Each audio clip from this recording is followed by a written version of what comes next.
Tumefurahi kupata shirika la Ched Foundation ambalo limetuletea mradi wa kujenga amani pamoja, na nimefurahi wasichana wangu kuweza kupata hii elimu kwa sababu itasaidia katika kikundi chao pia.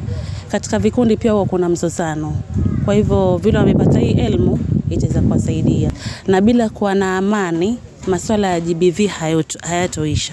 Kwa hivyo lazima kupatikane amani ndio ili kusudi tuweze kusuluhisha mambo ya GBV. Hivyo nitasema shukran kwa Ched, wamekuwa kitushika mkono kwa muda mrefu mpaka sasa, na tutaomba pia waweze kuja na kuja tena kuja kutuelimisha kuhusiana na mradi wa kujenga amani pamoja. Najifundisha pia kuhusiana na mambo na amani, kama pia naweza kumfesi kaka yangu aidha mkubwa au mdogo au dada yangu kulingana na mienendo yote ya kiamani, yani kumsaidia, kumpa ushauri nasaha yani.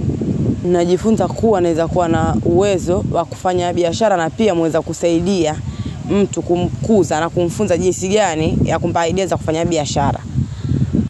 Kikao cha leo kimenifunza mambo mengi kama jinsi ya kusimamia amani na pia kuwa kama nina uwezo wa kusema na ndugu yangu kafanya kama counseling kuhusiana na amani na kanisikiza, na pia nikaweza kuhamasisha wengine jamii.